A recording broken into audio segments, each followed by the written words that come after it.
Welcome to Close Combat. I'm Sergeant First Class Dan Wiltshire. Coming up, we'll have all the flyweight action in the Army Championship Combatives Tournament. But first, a closer look at modern Army combatives training and how it's being used downrange. The techniques you're about to see are constantly evolving, depending on what works or what doesn't in combat. We can't go around killing everybody. We could just use these techniques that we learn here to control the person and still feel confident that we have control over the situation without having to resort to deadly force.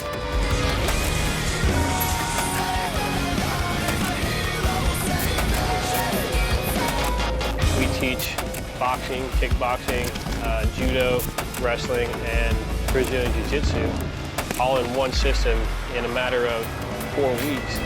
Give them drills that they're able to continue training after they leave here and pass that on to their soldiers. So as they're learning to choke people, do takedowns, whatnot, they're also learning how it plays out with a rifle, or how it plays out with a knife or a pistol on you, or how do you know if the opponent is armed? Because imagine, you get in a fight with somebody, how do you know if they have a pocket knife on them? Well, you don't. So that means you have to fight everybody as if they might. The situations that I did come in contact, I didn't have the combative training, and I struggled a lot more to control those people because I didn't know the techniques that I've learned in level 1 and 2 so far that really show you how to control somebody. You know, they can do the 2-on-1 drill where you got a 2-man take down a person and, you know, and then eliminate the threat from that person, which is, I think, one of the best techniques that I've learned so far for a combat scenario. You want them to break through them barriers so they can find the confidence in themselves, you know, that warrior ethos, you know, the defining characteristic of a warrior is the willingness to close with the enemy, and that's the big thing about combatives is, you know, the same thing it takes to get into a fight and fight someone is the same kind of stuff that it takes to engage the enemy on the battlefield.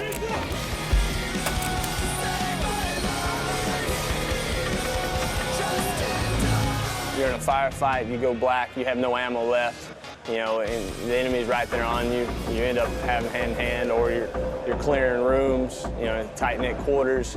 Depending on your rules of engagement, you know, you're not able to fire your weapons, so you got your enemy combatant right there on you. You got to take him down hand-to-hand. Because everybody has to be ready to fight.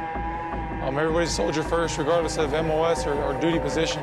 The first priority is a soldier, and you never know when you're going to need that. When you take it down to the soldier level, they have to be confident that they can handle themselves.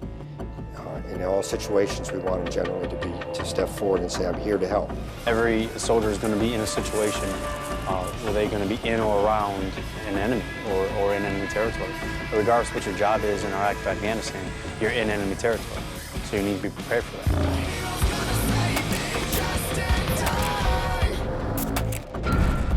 We've seen the practical combat applications of combatives. The program requires intense training, and soldiers stay motivated by fighting each other.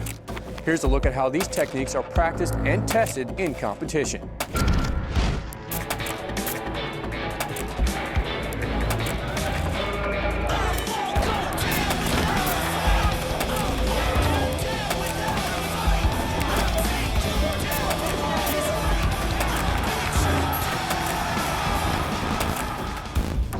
Just give a guy a set of techniques, you know, and say, all right, this is combatives, but you never give him a reason to train it, he's never going to do it. It's just going to be these techniques, and they're just going to kind of go away. And that's kind of what's happened in the past with the combatives programs before, is there was no reason that the soldier, you know, he got a little bit in basic training, and then he never did it again, because there was nothing put in place for him to keep training.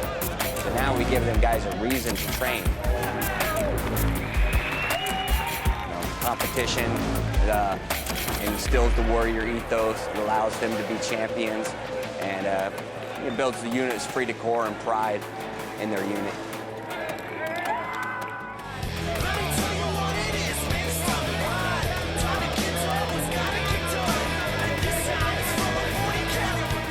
Competitions are gender neutral, but the physiology of males and females is different, so there has to be an allowance made to make it fair.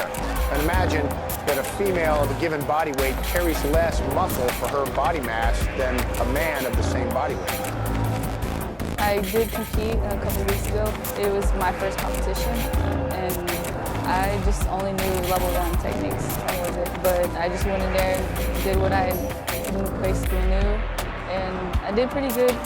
For what we do, and this is based on the PTFM, we give an allowance, a weight allowance for females, so that it's really a fight between a certain amount of muscle rather than for just aggregate body weight. But that's the goal, so that at the end of the day, a soldier's a soldier. Still got that name tape and that U.S. Army, and that's what matters. Whenever you're going through the door, nobody's checking who's male and who's female. It's time to fight. There you go.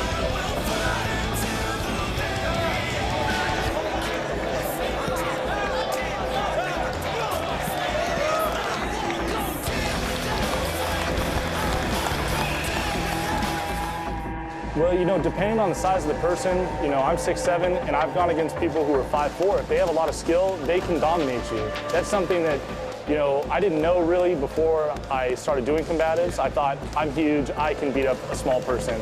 But when that person's skilled, they can take you down very easily. So that told me, hey, you need to go learn this stuff so that you can be dominant. When I'm fighting a bigger person, they're slow like me, so that's good. But smaller people are faster, and it really depends on the skill the person has more than the size.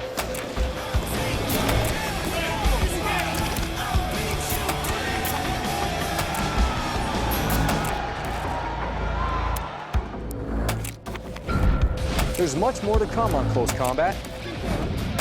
We're ringside for the flyweight finals at the Army Combatives Championship.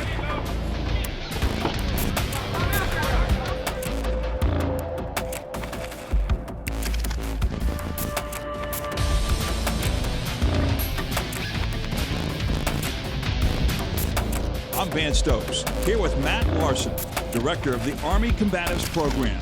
Matt, you are ringside at the annual Army Combatives Championship. Talk about the rules that are in effect. Well, there'll be 3 5-minute rounds, Van. And it's very similar to mixed martial arts, but the rules are a bit more protective. We're not allowed to throw elbow strikes. You can't spike each other onto their neck or head. Basically, our soldiers have to be ready to go to war tomorrow, so we've got to be careful they don't get hurt. And of course, a referee in place to enforce those rules. Thanks, Matt. Let's meet the fighters in the first flyweight match. Jesse Thornton and Scott Ecklavia competed for the bronze medal in this consolation fight. Here's what they had to say before the match. I think having the fights has helped because of the training. We're very skilled and we're well trained, so we're ready to go. I don't know my opponent. I'm just going to do what I've been doing and just keep the pace, keep the aggression. We have the best team, we have the best training, and we're ready to go with this trophy. I like to stand up a little, but if it doesn't work, I take them to the ground. But my strong area is the ground. So 2 combatants, Matt, that seem to have a lot of confidence in themselves. Anything surprising about their strategy? No, but the Guam team has been a perennial favorite here. They're one of the toughest teams in the Army. They come back every year and have a good showing, so I think we'll see some good stuff out of this young guy. Well, let's take a look. Let's get to the action.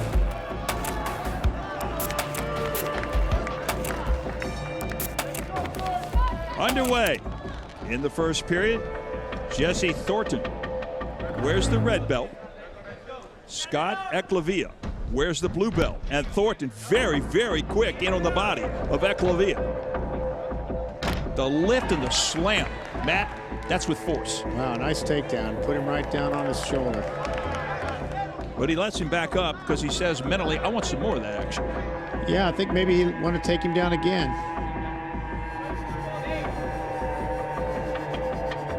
Both combatants trying to land the knee, but unsuccessfully. And Thornton backs away. You can see when their hips are apart like that, there's time to throw the knees. Now it looks like he might be trying to pick the leg up and get his own takedown. Very good hips from Thornton. Ecklavia from Guam, and he brought a number of fans with him. Well, like I said, the Guam team is tough. They tie into the Guamanian culture, and that's a National Guard team. And it seems like every tough guy in Guam wants to be in the Guard. Well, a lot of good combatants from Guam. We've seen them in other sports as well. I saw Thornton fight in the Fort Hood Championships. That Fort Hood team is really tough. You know, it's looking at this point like they may be the championship team. They were very neck and neck before the finals with the 1st Infantry Division at Fort Riley. But he was a killer in their championships. I think we're going to see good stuff. Smooth transitions, always has the next technique ready. He does, whether you get in close on the upper body, he's there with the quick knee. Eclavia tries to return the favor, and a quick uppercut. You know, those knees, when you're bent over like that, you're susceptible to them. And the way to defend is to get your hips in close, but as soon as you do, now it's much easier to take you down. It's really a dance between those two things. Which is more dangerous, the strikes like that, or whether the takedown? Well, you see Thornton is extended with his hips way back right now, which makes it a little bit difficult for Eclavia to land a shot. Well, his hips comes back, it actually opens him up for those knee strikes. It does make it harder to take him down, though. Eclavia a bit on the attack right now as Thornton goes over to the ropes. Nice knees. And the intensity picks up just a little bit.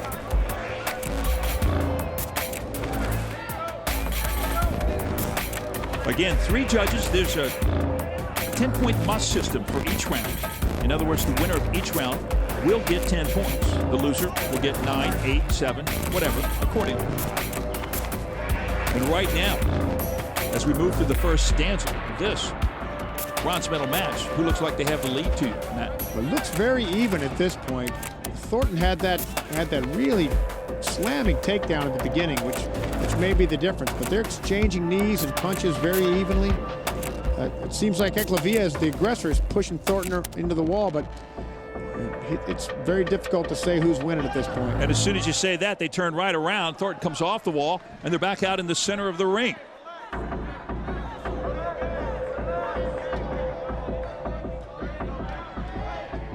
They have a stance like a couple of boxers right now. Don't expect it to last long, though. The range in boxing is much closer because you can't kick each other. You can see when the guy could kick you in the head or knee you, it changes where you're fighting. Eclavia tried to lead with his legs, but great takedown. Counters very, very nice and slams him. Looks like he timed that kick attempt perfectly. Thornton on top right now. Eclavia with the closed guard.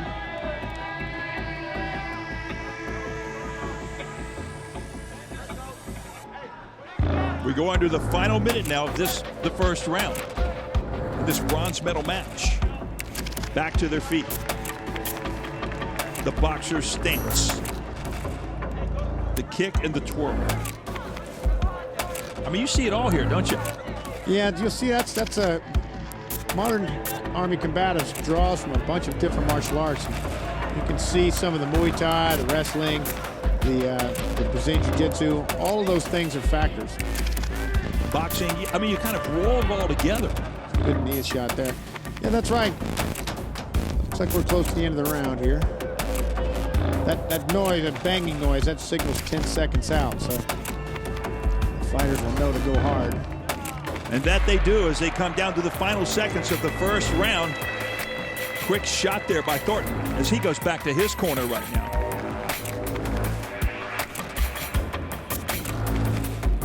You take a good look at Jesse Thornton. That man in the Stetson there is Chris Big Daddy Perkins, the coach of the Fort Hood team, one of the best coaches in the Army. And you can see representing Fort Hood with their cavalry Stetsons. And they're telling him that he's got the better of his opponent right now.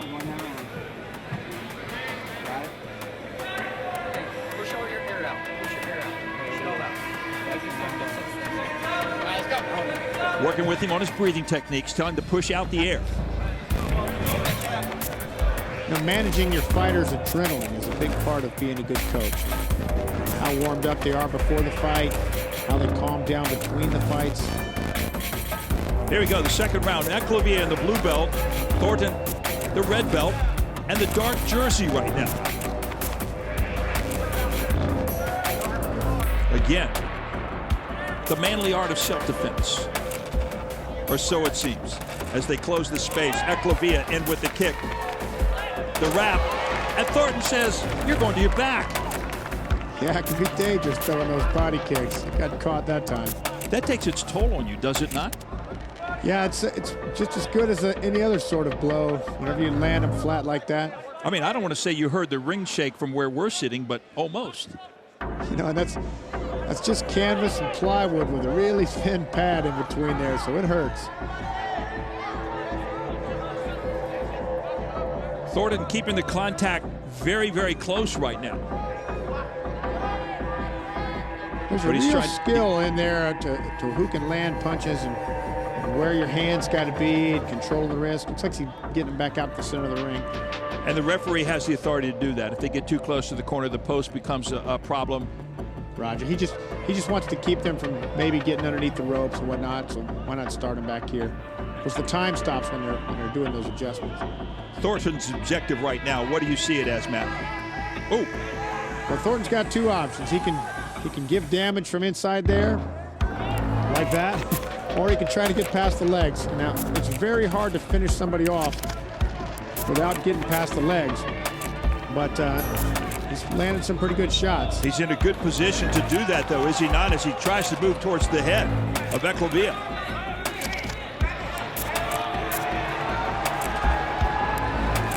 Eklevia slides towards the edge of the ring. Maybe setting up for a triangle choke there. He's got one leg over. Working the choke a little bit. And as you said, it's difficult to deliver those striking blows like that. Thornton tries that with his left hand. With one arm in his head like that, he's in real dangerous position. Now looks like the arm lock's coming too. He's got him in a pretty solid arm lock there. Definitely in danger. Picks him, lifts him, and then drops him slightly to the canvas. Yeah, he spiked him to get out of that arm lock, and that's against our rules.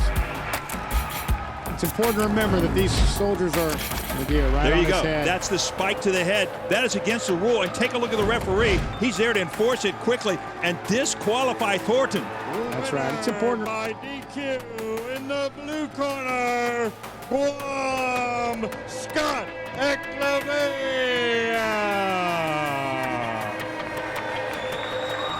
Scott Eklevia awarded the victory that time over Jesse Thornton for spiking Thornton, which is illegal. It's important to remember that these soldiers may be going to war tomorrow, so putting him on the back of his head like that, a little bit too dangerous. Well, in war, things change quickly, and certainly things changed very quickly that time in favor of Eklevia. All right. So, a good bout. Coming up later in the show, we'll be back with all the action from the gold medal fight in the flyweight class. Stick around for Close Combat.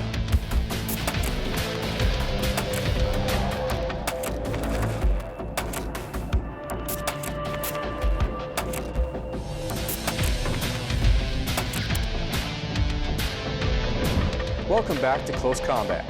Some of the fighting you'll see in this series is graphic and bloody. But believe it or not, serious injuries are rare in combatives. Ask most fighters, and they'll tell you their pride gets hurt more than anything else.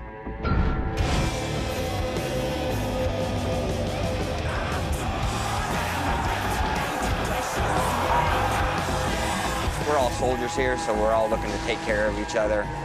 There's going to be injuries in fight training, but the injuries are very, they're minimal. You're going to have guys that bruise their feet or twist their ankle. The same kind of injuries that you might get from like running or whatever, or playing soccer.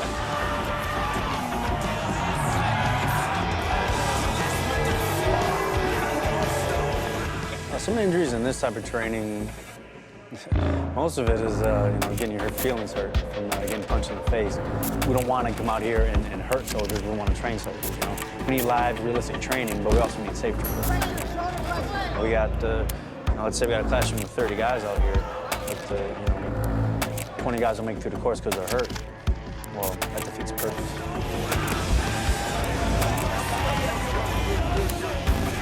At combative school, we almost have nobody not graduate because they're injured. Because we have an experienced cadre who know where the risks lie and can mitigate them. And so we can train hard and realistic and yet safe because it's all about maturity and having a grown-up, knowledge of what it means to train hard.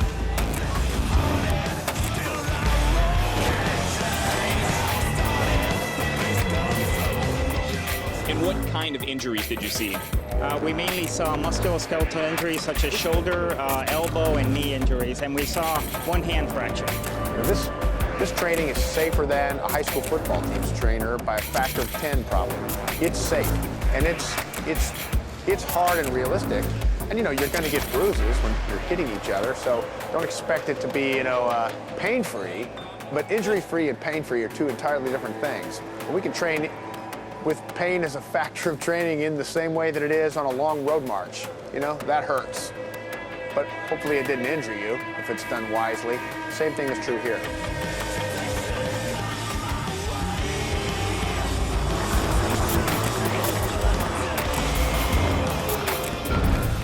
Up next, we'll take a closer look at where the Army Combatives competition is held and the man behind the venue.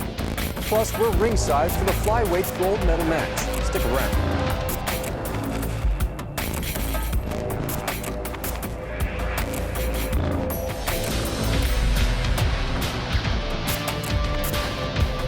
Each year, the Army Combatives Tournament is held at the Paul R. Smith Gym, named for the 2005 Medal of Honor recipient. Sergeant First Class Smith was an engineer platoon sergeant assigned to Fort Benning, Georgia, home to the modern Army Combative School. Paul R. Smith was an engineer platoon sergeant in the 3rd Infantry Division.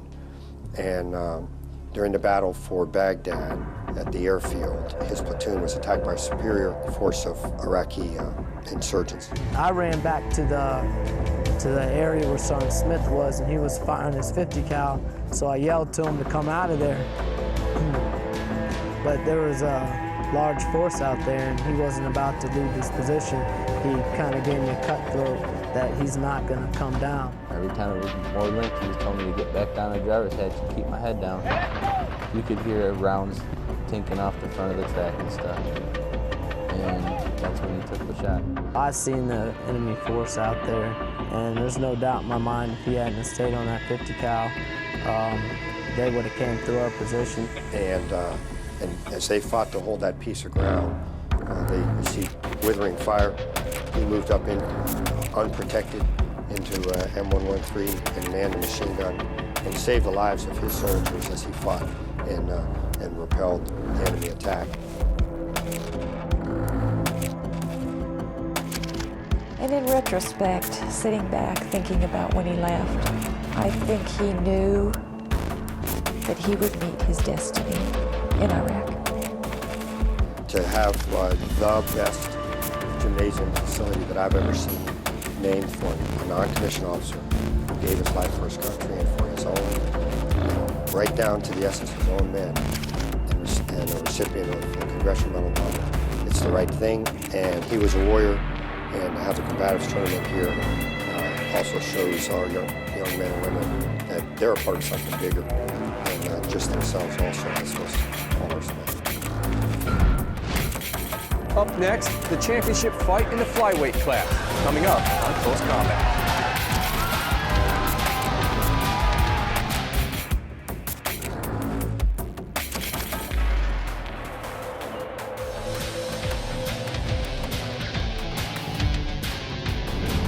I'm Van Stokes, back with Matt Larson.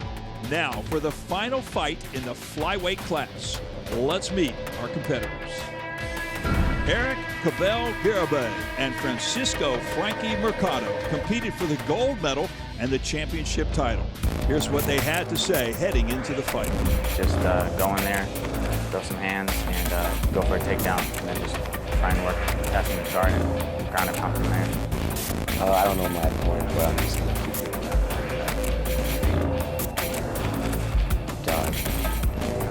punch. I'm bigger than him right now, so I'm not going to take it. But other than that, just keep going with the strategy I came here with. Going with the strategy that you came here with. Good strategy, would you say, Matt? Well, each of these teams has got pretty good coaches. We'll see that what you see in the arena is a product of the Combatives program itself and the peculiarities of their individual coach. So there really is a tendency to fight as you have trained. That's exactly right. Well, let's get to the action.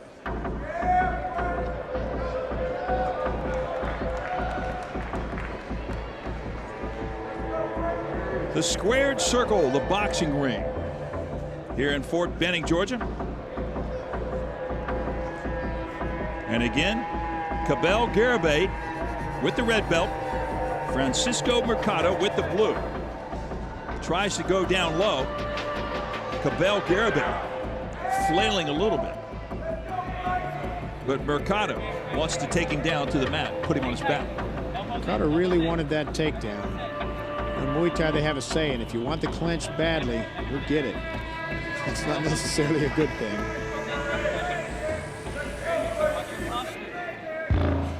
Now, illegal maneuvers.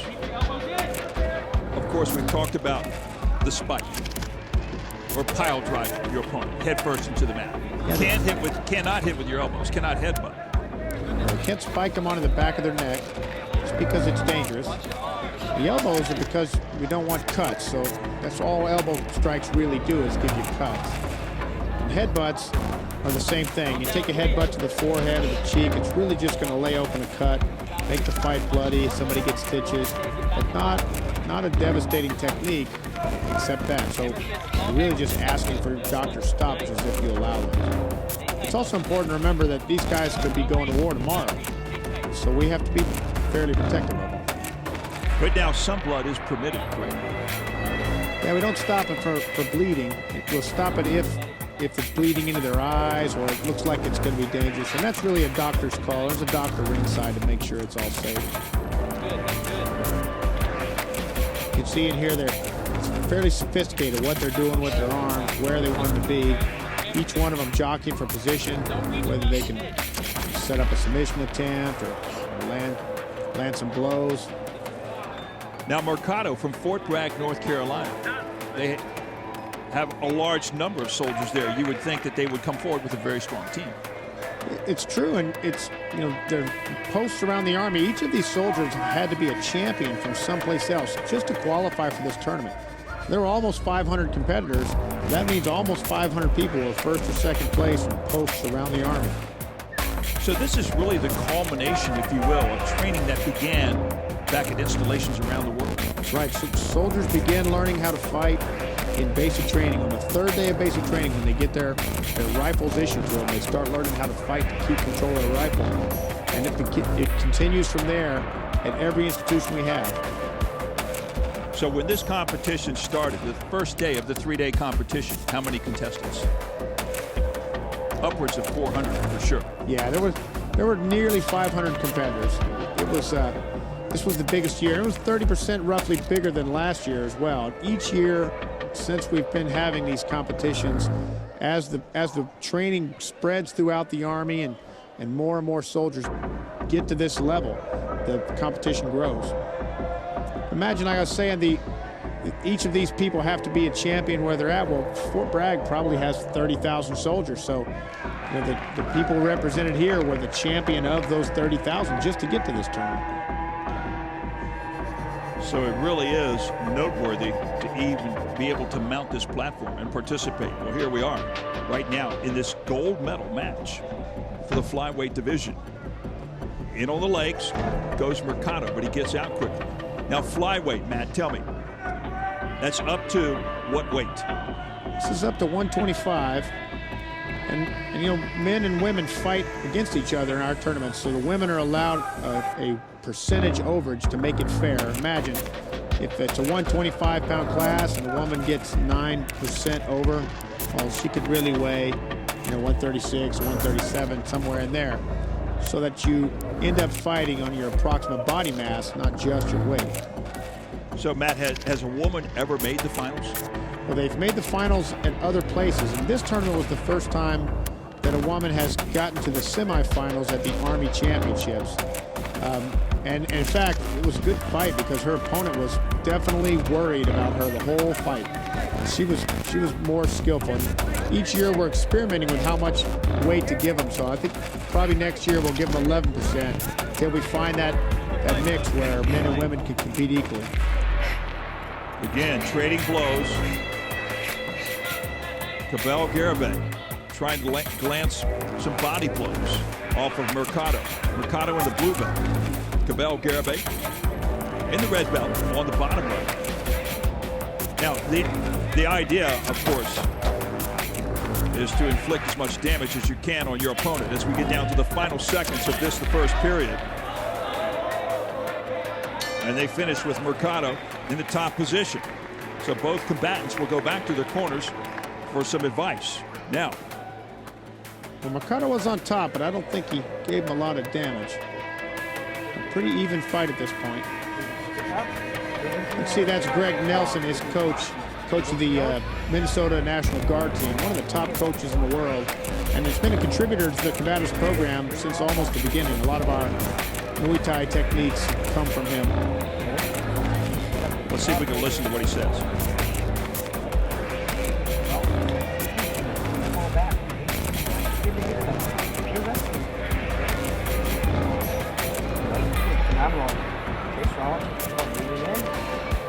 Mostly telling him there when he sprawls to avoid the takedown, don't assume the bottom position.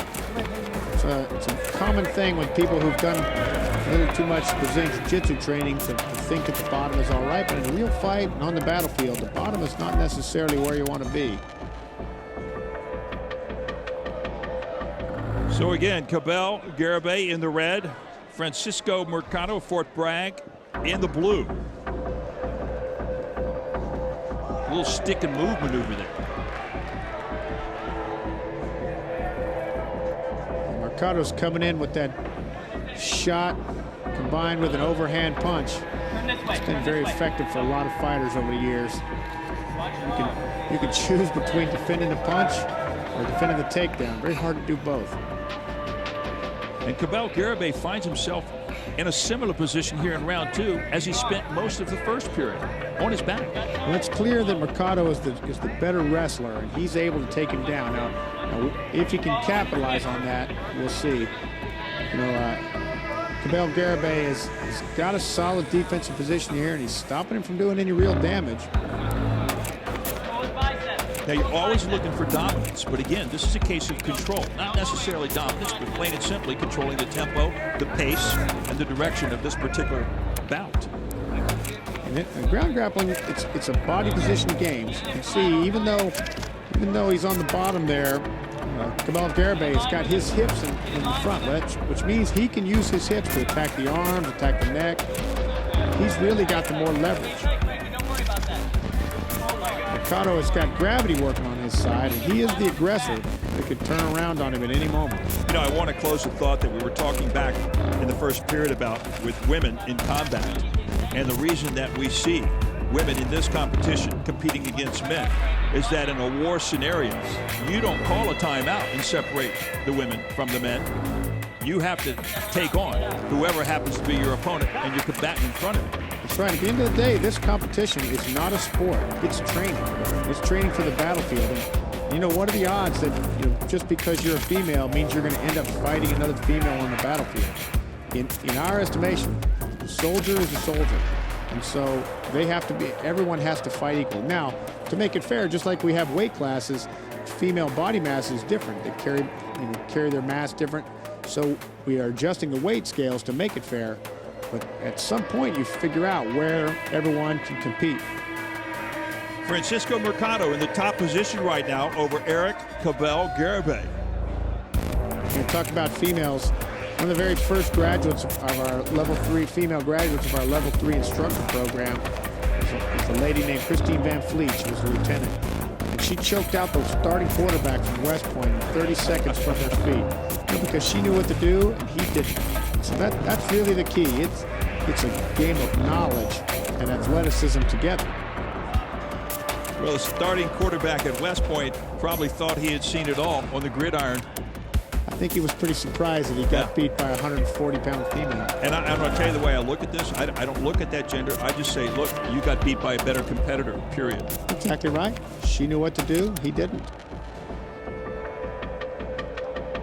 So midway through the second stanza here in this gold medal match, the flyweight division. Mercado's having a hard time getting past the guard. He's really not trying to very much. Wouldn't be too surprised if the referee stands him up before too long. Simply because there's not a lot of action going on, and as you said, he cannot get through the guard. Yeah, that's exactly right. It looks like he is standing him up. You know, at the end of the day, when you take somebody down, if you don't do something with the takedown, it's kind of pointless, unless your intention was just to stall. All right, here we go. Back in the standing position. Boxing stances. Kickboxing. Down in on the legs. Good sprawl there. A nice sprawl, as you said. Of course, his coach told him in the ring not to just go back into the guard after the sprawl, which is exactly what he did.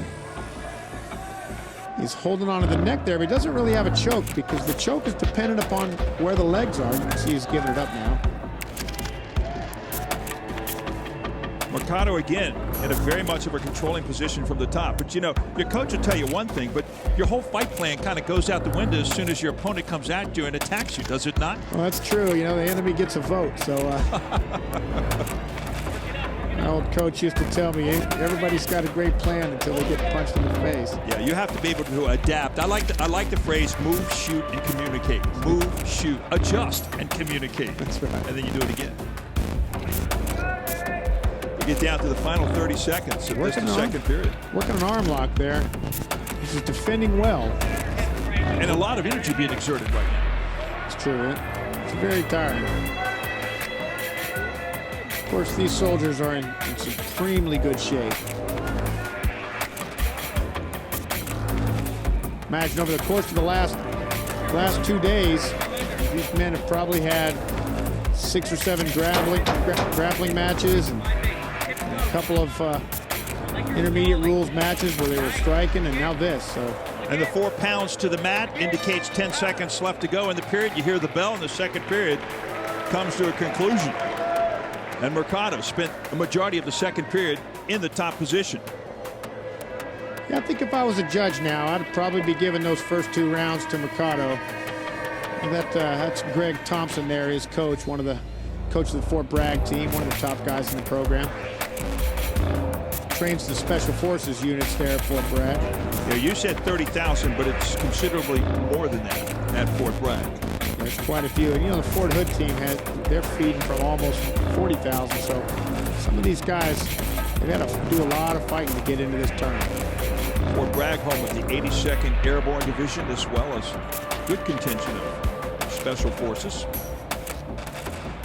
Very combat-ready installation, if you will. The other one of his coaches there is a former champion as well, Sergeant Tomko. Pretty solid fighter. All of these soldiers with several trips to the war zone. Yeah, and so this is really, I mean, this is, well, they're just going to come right out and tell you, this is not as tough as being in the war zone. Yeah, this is geared towards it. You know, people ask all the time, is there a real fight? I say, well, in a real fight, the guy might have a knife on his belt, or his buddy shows up with a pistol, or somebody gets their nose bitten off. You know, none of that's going to happen today because this isn't a real fight. Now, they're fighting as hard as they can, but within the rules and, you know, geared towards doing their best in this athletic competition. So there is a bit of safety involved in this competition. Yeah, it's much safer than people think. I mean, it looks pretty dangerous, but in all the years we've been doing this, the worst injury in the finals ever was a broken hand. And it actually came from landing on his hand, not from punching. So the rules are very, very safe. You know, continuing the part about fighting, I used to have a coach say fighting is what they do in the parking lot. Competing is what they do in the ring. And this is competition with some of the elements of fighting, period. Well, it's important to understand the difference here. You know, in every other sport, be it NASCAR or the NBA, when they change the rules, they change them so that they can make it a little safer for the competitors or so they can make it more exciting for the crowd. And, you know, as exciting as this is, that has nothing to do with these rules. These rules are about making people do the right thing that's going to keep them alive in a real life and death fight. Well, speaking of the crowd, this is a very appreciative crowd here at Fort Benning. Yeah, most of the crowd is actually the competitors from the previous days, so it's mostly soldiers as well. You know, every soldier starts to learn how to fight in basic training, so it's a very knowledgeable crowd. They all know just what's going on. Only really a couple of handfuls make it to the championship bouts or to the medal matches, so to speak. But the facility, the stands are filled with all of those competitors that did not make it into the ring for a medal match. And you know, more than that, you know, we have 8 weight classes, so there are 16 people vying for the top slots. But there are 1.2 million people in the Army, 1.2 million soldiers. So these are the top 16 competitors out of 1.2 million, all of whom are required to train by the regulations. And if they happen to be watching right now here on the Pentagon Channel, there is an opportunity wherever they might be stationed to get involved if they're not already involved right now. The competitions happen at every post in the Army and every unit in the Army.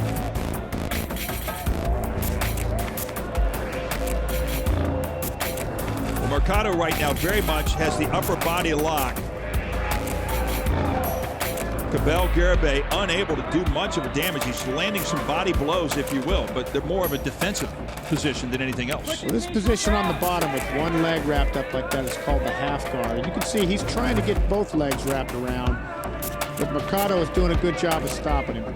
He's trying to advance that leg, and every time they start throwing punches, you know, there's very little damage being done from those punches, but they're both to try to advance their position. You can see him pinning that arm down there. If he can get it pinned down, he'd be able to rain blows down on his face. He just about had that arm trapped underneath, and if he'd have been able to rain those blows in on the head,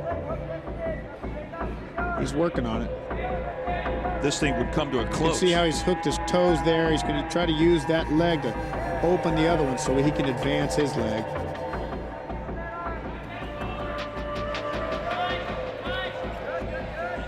And it looks like full guard now. So Cabell Garibay doing all he can do. I think the ref's standing him back up. Yes, he is. He is. He basically is saying in so many words, we're going nowhere fast here on the mat, so let's bring it back to the feet. And stamina becomes a factor, does it not? It does. Our referee is Chris Gordon. He's a former champion, works at the Combatives School now at Fort Benning. Very, very skillful, knowledgeable fighter and trainer himself. We are under 1 minute now in this, the final round of this 3-round match. Flyweight championship. Looks like we're back in the same position. Mercado able to take down at will almost. Not able to do much after he's done so. Mercado has really been in the driver's seat for most of this bout, would you say, Matt? I would. If I was scoring this match, I would have given the first 2 rounds to him, but only 10-9 because it was, you know, he was better, but not really doing a lot of damage, not dominating completely. And just being on top is worth something, but it's not worth as much as being on the top if you were, you know, hammering blows or whatnot. Again, 3 judges. There's our bang to the mat, indicating less than 10 seconds remaining. Mercado, very much in control. And there's your bell. There's your bell that brings this flyweight gold medal match to a close, and the crowd appreciative in their applause. It's going to go to the judges now, and I would suspect that we all know who the winner is, that Mercado would have pulled it out. He was on top most of the fight, got those takedowns, didn't do a lot with it, wasn't really, you know, dominant, but nonetheless probably eked out a victory. Little mouse under the right eye of Eric Cabell Garibay. Get some good advice there from Greg Nelson, his coach. And Francisco Mercado looking on, awaiting for the scorecards to be tabulated. Looks like we have a decision coming up. And you will hear an appreciative applause. This one went the distance. The winner by split decision, from the blue corner, Fort Bragg, Francisco Mercado. Well, there's your winner in the flyweight division, Francisco Mercado. And Matt, this competition just gets bigger every year. That's right, Van. You know, each year that we've had this competition, it's gotten bigger. This year was 30% bigger than last year, and it's going to continue. Not only is it getting bigger, but the skill level is really getting high. So it grows not only in quantity, but in quality as well. That's right. Thanks, Matt. And congratulations to Francisco Mercado of Fort Bragg, North Carolina in the flyweight division. For Matt Larson and myself, this is Close Combat. Here we go!